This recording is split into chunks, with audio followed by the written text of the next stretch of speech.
അപ്പോൾ ഭീഷ്മരുടെ കഥാപാത്രം എന്ന നിലയിൽ ഭീഷ്മരുടെ പാത്രരചനയ്ക്ക് ഇതിഹാസത്തിൻ്റെ പശ്ചാത്തലത്തിൽ രാജ്യചരിത്രവും കൂടി വർത്തിക്കുന്നതുകൊണ്ട് ഭീഷ്മർ ചരിത്രത്തിലെ ഏതെങ്കിലും ഒരു മാതൃകയെ കഥയും കൂടി കൂട്ടിച്ചേർത്ത്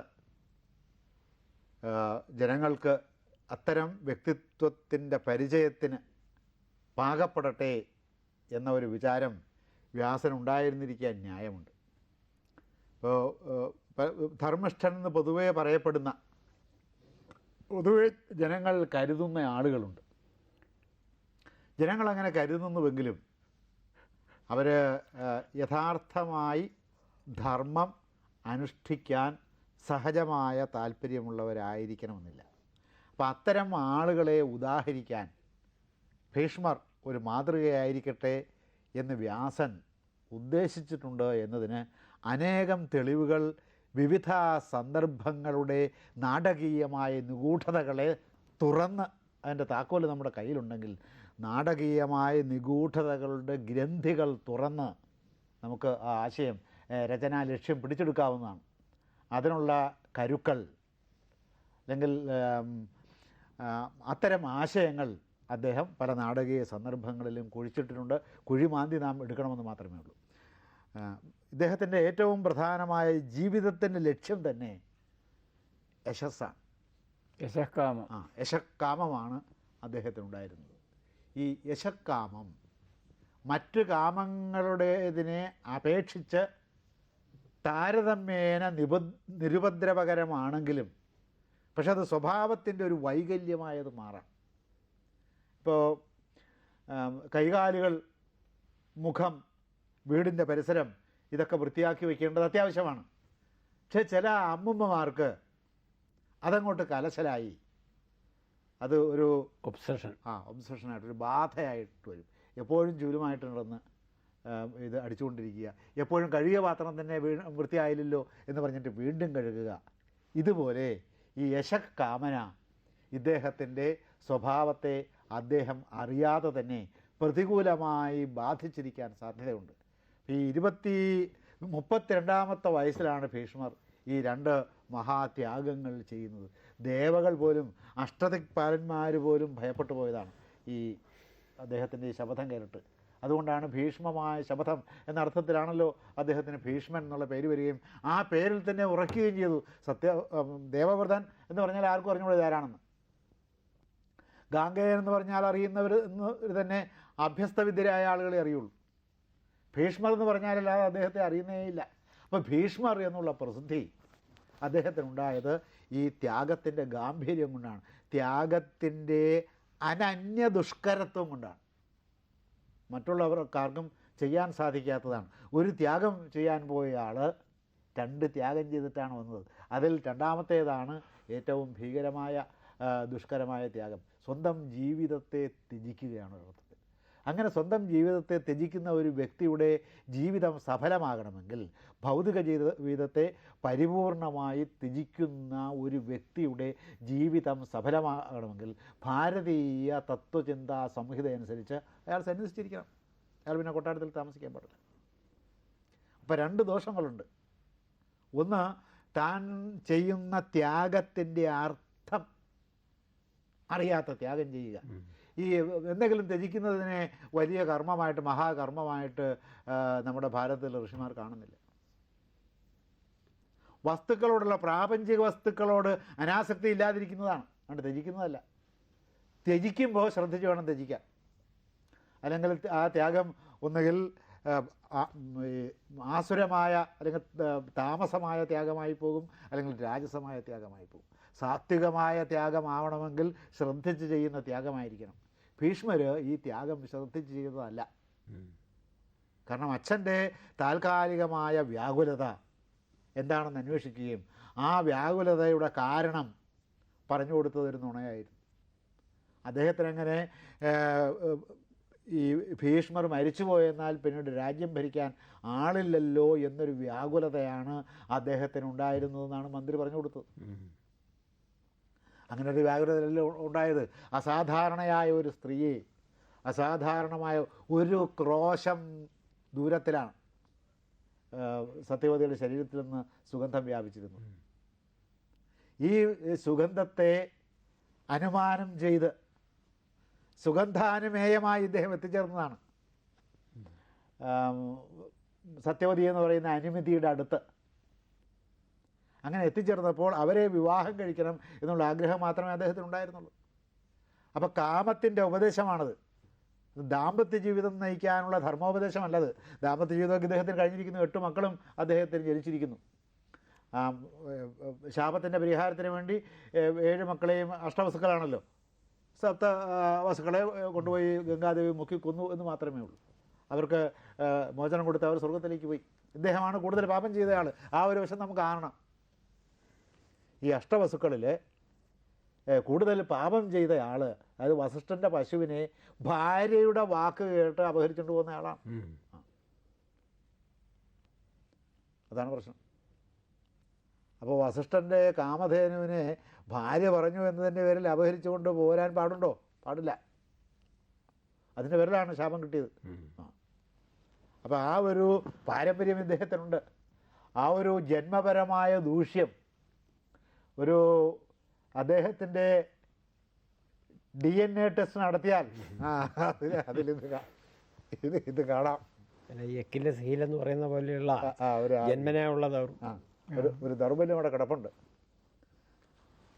ഇപ്പം ഈ ത്യാഗത്തിൽ, ഈ 32-ാം വയസ്സിൽ നടത്തുന്ന ഈ ത്യാഗം, ആ ത്യാഗത്തിൽ ആലോചിച്ചു കൊണ്ടുള്ള ത്യാഗമല്ല, സർവകർമ്മഫലത്യാഗം. ഇതിനാണ് ത്യാഗം എന്ന് പ്രകീർത്തിക്കുന്നത്. കർമ്മഫലത്തെ ത്യജിക്കുന്നതാണ് ത്യാഗം. ധനം ത്യജിക്കുന്നത് വളരെ ഭൗതികമായ ഒരു ത്യാഗം മാത്രമേ ആകുന്നുള്ളൂ. അപ്പോൾ നമ്മുടെ സ്വന്തം വസ്തുക്കളെ, നമ്മുടെ ഉപഭോഗപരമായ വസ്തുക്കളെ ത്യാഗം തന്നെയാണെങ്കിലും അത് ത്യാഗത്തിൻ്റെ പരമകാഷ്ഠയായിട്ടോ ഉദാത്തമായ ത്യാഗമായിട്ടോ ധാർമ്മികമായ ത്യാഗമായിട്ടോ ഭാരതം കരുതുന്നുണ്ടോ എന്ന് പറയാൻ നിവൃത്തിയില്ല. സർവകർമ്മഫലത്യാഗം പ്രാഹുസ്ത്യാഗം വിചക്ഷണാഹ. വിചക്ഷണന്മാർ, ത്യാഗവിചക്ഷണന്മാർ, നീതിവിചക്ഷണന്മാർ യഥാർത്ഥമായ ത്യാഗമെന്ന് പറയുന്നത് കർമ്മഫലത്യാഗത്തെയാണ്. ഞാൻ ചെയ്യുന്ന കർമ്മങ്ങളുടെ ഫലം ഞാനല്ലാത്തവർക്കെല്ലാം ലഭിച്ചോട്ടെ എന്ന ഉദാര ചിന്തയാണ് ത്യാഗത്തിൻ്റെ ഉത്തമമായ മാതൃകയായിട്ട് ഭാരതം എടുത്തു പറയുന്നത്. ഈ ത്യാഗത്തിൽ അതൊന്നുമില്ല. ഈ ത്യാഗത്തിൽ ഒറ്റനോട്ടത്തിൽ നമുക്ക് തോന്നും, ഒറ്റനോട്ടത്തിൽ നമ്മെ വിഭ്രമിപ്പിക്കുമെങ്കിലും ഈ ത്യാഗത്തിൽ ഒരു ബോധക്കേടിൻ്റെ അംശമുണ്ട്. ഒരു സാധാരണനായ ഒരു വ്യക്തി മകളെ വെച്ചുകൊണ്ട് വിലപേശുകയാണ്, അല്ലേ? ദാശരാജാവ് വെച്ചാൽ വെറുതെ ഒരു മൂപ്പനാണ്, മുക്കുവ മൂപ്പനാണ്. ഈ മുക്കുവന്മാരുടെ തലവൻ കിട്ടിയ സന്ദർഭത്തിന് തൻ്റെ മകളെ വെച്ച് വിലപേശി തൻ്റെ പേരക്കുട്ടികൾക്ക് വിശ്വപ്രസിദ്ധമായ ഹസ്തനപുരിയുടെ ഭരണചക്രം അവരുടെ കരങ്ങളിൽ വരത്തക്ക വിധത്തിലുള്ള വക്രമായ ഒരു വാദഗതിക്കും അവകാശവാദത്തിന് മുതിരുകയാണ്. ഇതിനെ പ്രോത്സാഹിപ്പിക്കുകയാണ് ഭീഷ്മർ ചെയ്തത്. അപ്പോൾ ഉദ്ദേശിച്ച തരത്തിൽ ത്യാഗത്തിൻ്റെ അർത്ഥം സഫലമായി, സഫലാർത്ഥകമായ ഒരു ത്യാഗമായിരുന്നു അത് എന്ന് പറയാൻ ശങ്കിക്കണം. ഞാനതിനെ പൂർണ്ണമായും നിഷേധിച്ച് പറയുകയല്ല. അതിൽ നിന്ന്, ഈ ത്യാഗത്തിൽ നിന്ന് നമുക്ക് പലതും പഠിക്കാനുണ്ട്. ആ ത്യാഗത്തിന് അനേകം ആർത്ഥികമായ മാനങ്ങൾ ആ ത്യാഗത്തിൽ കേന്ദ്രീകൃതമാക്കി വച്ചിട്ടുണ്ട് വ്യാസൻ. കാരണം വ്യാസനെപ്പോലെ ഒരു കവി അത് എഴുതുമ്പോൾ നാം വളരെ ആലോചിക്കേണ്ടിയിരിക്കുന്നു. പിന്നെ വ്യാസൻ ചെയ്ത പ്രവൃത്തി പോലും ചെയ്യാൻ മടിച്ചയാളാണ് അദ്ദേഹം. കാരണം അവരുടെ വംശത്തിൽ വന്ന ഒരു വിപത്താണത്. വംശം അന്യം നിന്ന് പോയി. വംശം അന്യം നിന്ന് പോകാതിരിക്കാൻ വിവാഹം കഴിക്കണമെന്നാണ് അദ്ദേഹത്തിനോട് പറഞ്ഞ നുണയെ. അപ്പോൾ ആ നുണ പിന്നീട് സത്യമായിട്ട് വന്ന് ഭവിക്കുകയാണ്. അവർ ആ വംശത്തിന് തന്നെ അച്ഛൻ മകനോട് പറഞ്ഞ നുണ അറം പറ്റി അങ്ങനെ വന്ന് ഭവിച്ച് ആ സത്യവതിയിലുണ്ടായ 2 പുത്രന്മാർക്കും രാജ്യം ഭരിക്കാൻ സാധിച്ചില്ല. ഒരാളെ ഗന്ധർവനായിട്ടുള്ള യുദ്ധത്തിൽ മരിച്ചു, മറ്റൊരാൾ വിചിത്രവീര്യൻ രാജയക്ഷ്മാവ് പിടിച്ചു ക്ഷയരോഗം പിടിച്ചു മരിച്ചു. അങ്ങനെ വംശം അന്യം നിന്നുപോയി. അപ്പോൾ ആ പ്രവൃത്തിയുടെ ഫലം നന്നായില്ലെന്നല്ലേ സൂചിപ്പിക്കുന്നത്.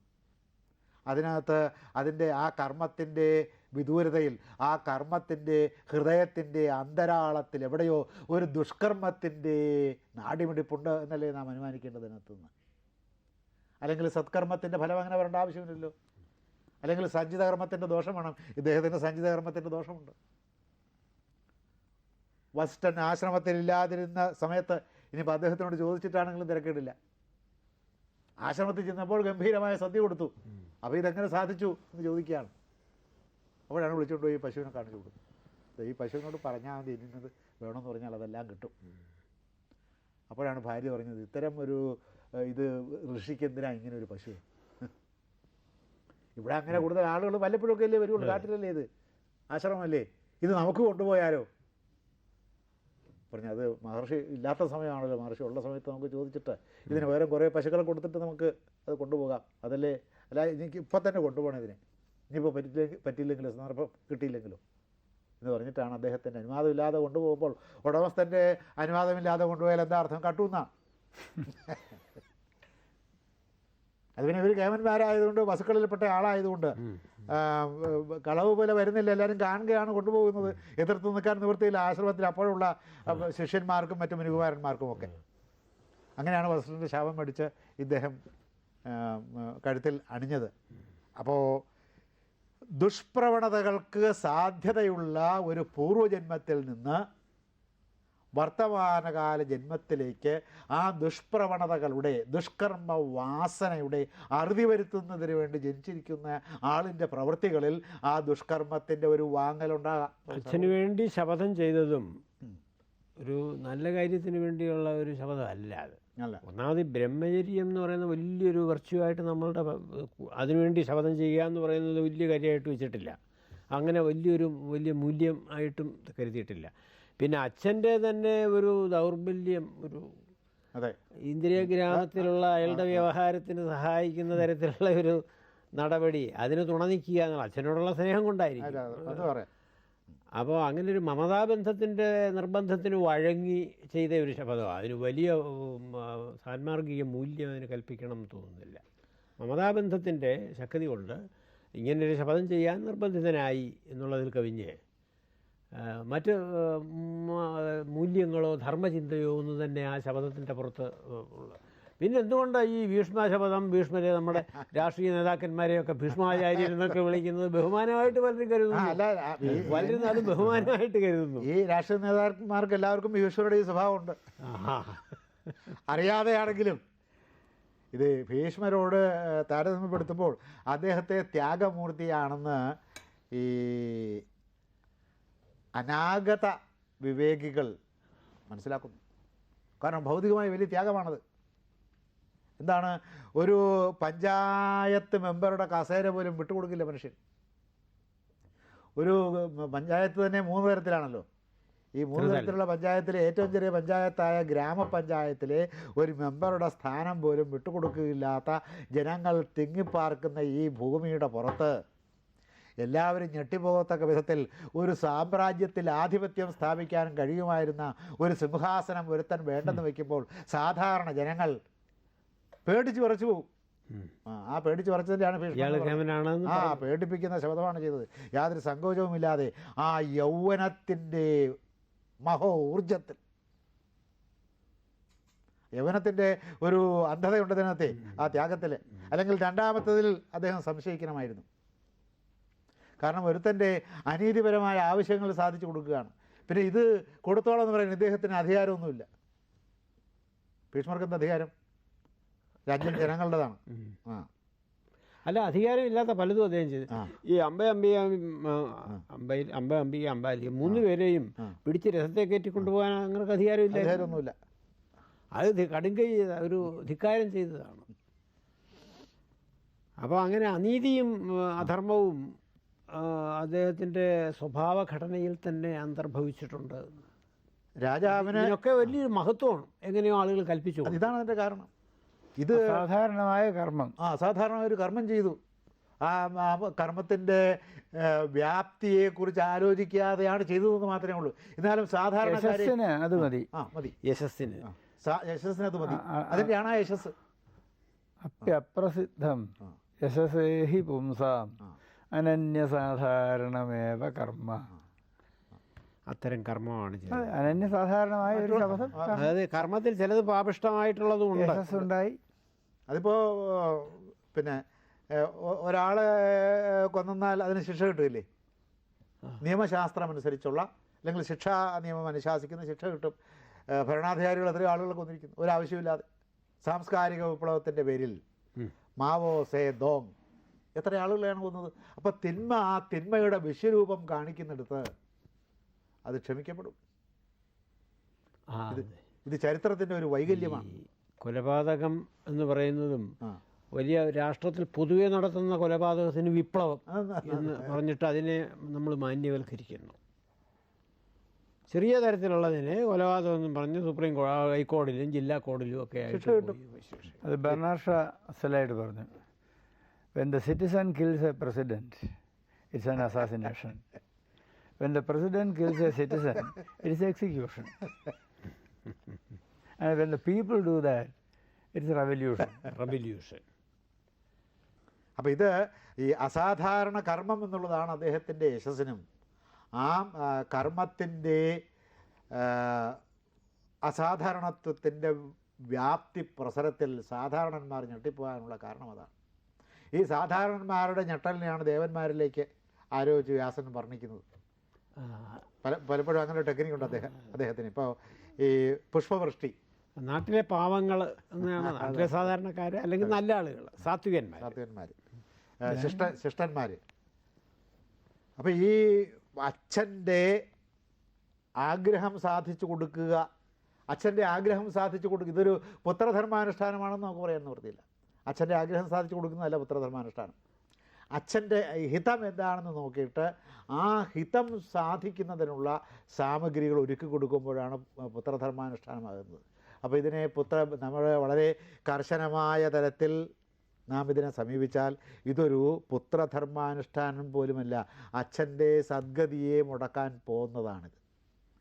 കാരണം അദ്ദേഹത്തിൻ്റെ കുടുംബജീവിതവും കഴിഞ്ഞു, ദാമ്പത്യ ജീവിതവും കഴിഞ്ഞു, അദ്ദേഹം വാർദ്ധത്തിലേക്ക് കാലൂന്നുന്നു, അദ്ദേഹത്തിന് പിന്നെ ചെയ്യാനുള്ളത് വാനപ്രസ്ഥമാണ്. അപ്പോൾ വാനപ്രസ്ഥത്തിൻ്റെ കാലത്താണ് അദ്ദേഹത്തിൽ നിന്ന് ഒഴിഞ്ഞു പോകേണ്ടുന്ന ഗാർഹസ്ഥത്തെ പിന്നെയും കൊണ്ടൊന്ന് സ്ഥാപിക്കുന്നതിന് തക്ക യോഗ്യമായ ഒരു മഹാകർമ്മമായി പോയി ഭീഷ്മർ ചെയ്തത് എന്ന് പറയേണ്ടി വരും. ഈ പ്രവൃത്തിയുടെ നിഴലിൽ നിന്നുകൊണ്ട് നാം ഈ വസ്ത്രാക്ഷേപ സന്ദർഭത്തെ അപഗ്രഥിക്കുമ്പോൾ ഭീഷ്മരോടെ അദ്ദേഹത്തിന് വിതുരർക്ക് തോന്നിയതുപോലെയും വികർണന് തോന്നിയതുപോലെയും ധർമ്മം ഏതാണ് എന്ന് സുനിശ്ചിതമായി തോന്നാത്തത് കൊണ്ടായിരുന്നില്ല അദ്ദേഹം നിശബ്ദനായിരുന്നതും. പിന്നീട് ശബ്ദിച്ചപ്പോൾ അദ്ദേഹം തൻ്റെ ഭാഗം നീതീകരിക്കത്തക്ക വിധത്തിലുള്ള ചില ധർമ്മ പ്രമാണങ്ങൾ ഉദ്ധരിച്ച് അതിൻ്റെ ചുമതല കൊണ്ടുവന്ന് തോറ്റ് അവശനായിരിക്കുന്ന വിഷണനായിരിക്കുന്ന ധർമ്മപുത്രരുടെ ചുമലിലേക്ക് കൊണ്ടുവന്ന് ഇട്ടുകൊടുക്കുക എന്ന് പറയുന്ന വളരെ കർശനമായ അർത്ഥത്തിൽ പറഞ്ഞാൽ അപരാധവും അദ്ദേഹം ചെയ്തു. ആ സമയത്ത് ഇദ്ദേഹത്തെ എങ്ങനെയെങ്കിലും രക്ഷിക്കാനുള്ളത് അദ്ദേഹത്തിൻ്റെ മനസ്സിന് ആശ്വാസം കിട്ടത്തക്ക ഒരു പ്രവൃത്തിയാണ്. പിന്നെ അവിടെ ഭീഷ്മർക്ക് ധർമാധർമ്മങ്ങൾ നോക്കാതെ പ്രവർത്തിക്കാം. കുരുവൃദ്ധൻ എന്നുള്ള നിലയിൽ ദുര്യോധന അനുസരിക്കില്ല എന്നുള്ള വേറെ പ്രശ്നമാണ്. കാരണം അനുസരിക്കുന്നുള്ളതിന് തെളിവുണ്ട്.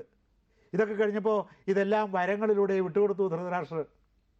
ഒന്നും മിണ്ടില്ല, ദുര്യോധനൻ എതിർത്തില്ല. അത് വിട്ടുകൊടുക്കേണ്ടതാണെന്ന് ഗാന്ധാരിയും പറഞ്ഞു.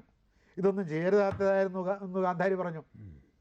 അത് മാത്രമല്ല ഗാന്ധാരി പറഞ്ഞത്, പുനർദ്യൂതം കൂടി കഴിഞ്ഞപ്പോൾ ഗാന്ധാരി എന്ന് പറഞ്ഞു, അന്ന് ഇവൻ ജനിച്ച സമയത്ത് അഗ്നിഹോത്രശാലയുടെ മുൻപിൽ കുറുക്കൻ, അതുവരെ കണ്ടിട്ടില്ലാത്ത കുറുക്കന്മാർ വന്ന് പോവുകയും കഴുതകൾ കരയുകയും ഇവൻ കഴുത കരയുന്ന ശബ്ദത്തിൽ കരയുകയും ചെയ്തപ്പോൾ വിതുരൻ ഒരു കാര്യം പറഞ്ഞത് അങ്ങ് ഇപ്പോഴും ഓർക്കുന്നുണ്ടോ? ഇവനെ കൊന്നുകളയണമെന്ന് പറഞ്ഞു, അല്ലെങ്കിൽ കാട്ടിൽ കൊണ്ട് ഉപേക്ഷിക്കണമെന്ന് പറഞ്ഞു, അല്ലെങ്കിൽ ഇവൻ ഗൗരവ വംശവും രാജവംശങ്ങളെ മുഴുവനും മുടിക്കുന്നതിന് കാരണക്കാരനായി തീരുമെന്ന് പറഞ്ഞു. അങ്ങത് കേട്ടില്ല പുത്രപ്രിയം കൊണ്ട്, അതുകൊണ്ട് സംഭവിച്ചതാണിതെല്ലാം, സഹിച്ചുകൊള്ളുക എന്ന് ഗാന്ധാരി പറഞ്ഞു. അപ്പോൾ ഗാന്ധാരിക്ക് അവിടെ ധർമ്മം വിധിക്കത്തക്ക വിധത്തിലുള്ള ഒരു നിഷ്പക്ഷത ഗാന്ധാരിക്കുണ്ടായിരുന്നു. ഈ നിഷ്പക്ഷത ധൃതരാഷ്ട്രർക്കും ഉണ്ടായില്ല, ഭീഷ്മർക്കും ഉണ്ടായില്ല. ഇത് കേട്ട് കോപിഷ്ഠനായിട്ടാണ് കർണൻ പറഞ്ഞത് ഇവരെല്ലാവരും. അതുകൊണ്ട് ഈ വികർണൻ പറഞ്ഞത് പരിഗണിക്കേണ്ടതേയില്ല. പിന്നെ പറഞ്ഞത് വിതുരരാണ്. വിതുരരെന്നും പാണ്ഡവപക്ഷപാതിയാണ്. വിതുരരെ ഈ ഹസ്തിനപുരിയിൽ നിർത്താൻ പാടില്ലാത്തതാണ്, അവിടെ ജീവിക്കാൻ അനുവദിക്കാൻ പാടില്ലാത്തതാണ്. നമ്മുടെ കൂടെ നിന്നുകൊണ്ട് നമ്മുടെ ശത്രുക്കളെ സഹായിക്കുക എന്നതാണ് വിതുരർ ഇതുവരെ ചെയ്തിട്ടുള്ള കർമ്മങ്ങൾ. വിതുരനെ നിങ്ങളിവിടെ വെച്ചുകൊണ്ടിരിക്കാൻ പാടില്ലാത്തതാണ്. ശത്രുവിനെ വളർത്തിക്കൊണ്ടിരിക്കുകയാണ് നിങ്ങൾ. അതുകൊണ്ട് വിതുരർ പറഞ്ഞതിന് യാതൊരു അർത്ഥവുമില്ല എന്ന് കർണൻ പറഞ്ഞു. ഇപ്പം കർണനെ സംബന്ധിച്ച് നമ്മൾ അങ്ങനെയല്ലേ സങ്കല്പിക്കുന്നത്? എന്തൊരു ആരാധനയാണ് കർണനോട് പല സംസാരിക്കുമ്പോഴാണ് അത് മനസ്സിലാകുന്നത്. ഇപ്പം കുട്ടികൃഷ്ണമാരാർക്ക് തന്നെ എന്തൊരു കർണനെക്കുറിച്ച് അങ്ങനെ ഒരു സങ്കല്പം മഹാഭാരതത്തിലില്ല. കർണൻ ദാനം ചെയ്യും, അത് പ്രത്യേകിച്ച് വലിയ ബ്രാഹ്മണർ ചോദിക്കുകയാണെങ്കിൽ കൊടുക്കും. അത് ആര് കൊടുക്കുമേ? കർണൻ മാത്രമല്ല. അല്ല, ദുരന്ത കഥാപാത്രത്തോട് തോന്നുന്ന ഒരു അനുകമ്പ എന്നുള്ള നിലയിലാണ്. അല്ല, നമുക്ക് ഇപ്പോൾ അരിസ്റ്റോട്ടലിനോ അല്ലെങ്കിൽ ഷേക്സ്പിയറിനുമായ ദുരന്ത സങ്കല്പം നമുക്കില്ല. ഉണ്ടോ? ട്രാജിക് ക്യാരക്ടർ എന്ന് പറഞ്ഞത് ബാക്കി എല്ലാവരും അവഗണിക്കുന്നത് കൊണ്ടും സമുദായത്തിൻ്റെ പക്കൽ നിന്ന് നീതി കിട്ടാത്തത് കൊണ്ടും അവശത അനുഭവിക്കുന്ന ഒരു വിഭാഗത്തിൻ്റെ, ഇപ്പം ദാസൻ അല്ലെങ്കിൽ തേരാളിയുടെ മകൻ എന്നുള്ള നിലയിൽ വളർന്നത്. ഇല്ല, തേരാളിയുടെ മകൻ എന്നുള്ള നിലയിൽ കർണൻ അവശത അനുഭവിച്ചിട്ടില്ല. അന്നത്തെ സമൂഹത്തിൽ മറ്റ് തേരാളിമാർക്കോ തേരാളിമാരുടെ മക്കൾക്കോ കിട്ടാത്ത വലിയ സ്ഥാനമാണ് കർണന് കിട്ടിയത്. എന്താ പിന്നെ അങ്ങനെ പറയുന്നത്? അല്ല, സ്ഥാനം കൊടുത്തത് ദുര്യോധനല്ലേ? അത് ആയിക്കോട്ടെ, ആരും കൊടുത്തത് മാത്രമല്ല, അവിടെ വളരുകയാണ്. ഇവരുടെ കൂടെ രാജകുമാരന്മാരുടെ കൂടെയാണ് വളരുന്നത്. നമുക്ക് സാധിക്കും അങ്ങനെ? നെഹ്റുവിൻ്റെ കുടുംബത്തിൽ നെഹ്റുവിൻ്റെ മക്കളോടുകൂടിയോ നെഹ്റുവിൻ്റെ പേരക്കുട്ടികളോടുകൂടിയോ നമുക്ക് പോയി ജീവിക്കാൻ അവസരം കിട്ടിയിട്ടുണ്ടോ? നമ്മൾ ഇന്ത്യയിലെ പൗരന്മാരല്ലേ. അങ്ങനെ അർഹിക്കാത്ത തരത്തിലുള്ള സ്വാതന്ത്ര്യവും സൗകര്യങ്ങളും എല്ലാ പശ്ചാത്തലവും ഒരുക്കി കൊടുത്ത രാജാവിനോട് കൂറ് കാണിച്ചു. അത് അവസരമൊന്നും ഒരുക്കി കൊടുത്തിട്ടല്ല, അംഗരാജ്യത്തിൽ അഭിഷേകം ചെയ്തു. എന്തിനാ ദുര്യോധനൻ അങ്ങനെ ചെയ്തത്? അർജുനനെ പ്രതിരോധിക്കാൻ മാർഗമില്ലാതിരിക്കുകയാണ്. അർജുനനെ എങ്ങനെ പ്രതിരോധിക്കും? അർജുനനെ പ്രതിരോധിക്കത്തക്ക കരുത്ത് കർണനുണ്ട് എന്ന് കർണൻ കൂടെ ഉണ്ടായിരുന്നെങ്കിലും ആ സന്ദർഭത്തിലാണ്, അഭ്യാസ പ്രകടനത്തിൻ്റെ നാടകീയമായ സന്ദർഭത്തിലാണ് അർജുനന് ഒരു എതിരാളിയെ, ഒരു പ്രതിദ്വന്ദ്വിയെ, അജയൻ എന്ന് തോന്നുന്ന ഒരു പ്രതിദ്വന്ദ്വിയെ വീണ് കിട്ടുകയായിരുന്നു. ഈ രാജാവിൻ്റെ സർവ്വ കൗശലങ്ങളും തന്ത്രങ്ങളും അറിയാവുന്ന ആളാണ് ദുര്യോധനൻ. അപ്പോൾ തന്നെ അവനെ ബുക്ക് ചെയ്തതാണ് കണ്ടത്. അതിനു മുമ്പ് ഇതൊന്നും ചെയ്തു കൊടുത്തിട്ടില്ല. ഇപ്പോൾ കർണൻ നാം ഇന്ന് ധരിക്കുന്ന തരത്തിലോ, ഇപ്പോൾ ഉള്ളൂരിൻ്റെ കർണഭൂഷണത്തിൽ കർണന് കൊടുത്തിരിക്കുന്നതോ ആയ പ്രാധാന്യം, ഉള്ളൂർ കൊടുത്തിരിക്കുന്ന പ്രാധാന്യം നിശ്ചയമായും മഹാഭാരതത്തിലില്ല. കർണൻ അങ്ങനെ വലിയ ദാനവീരനുമല്ല. ഈ അന്ന് ദാനം കൊടുക്കുക എന്ന് പറഞ്ഞാൽ ബ്രാഹ്മണർ ജ്ഞാനം പ്രചരിപ്പിച്ചുകൊണ്ട് ലോകം മുഴുവൻ സഞ്ചരിക്കുന്നവരാണ്. അപ്പോൾ ദാനം കൊണ്ടേ അവർക്ക് ജീവിക്കാനൊക്കെ ഉള്ളൂ. വിജ്ഞാനം പകർന്നുകൊണ്ട് ദേശാടനം നടത്തി ജീവിക്കുന്ന ഒരു വിഭാഗം അവധൂതന്മാരായ ബ്രാഹ്മണരുണ്ട്. അവർ രാജകുടുംബങ്ങളിൽ ചെന്നിട്ടാണ് ഭിക്ഷ യാചിക്കുന്നത്. അത് സമൂഹത്തിൻ്റെ ഒരു ധർമ്മവുമാണ് അവരെ പരിപാലിക്കുക എന്നുള്ളത്.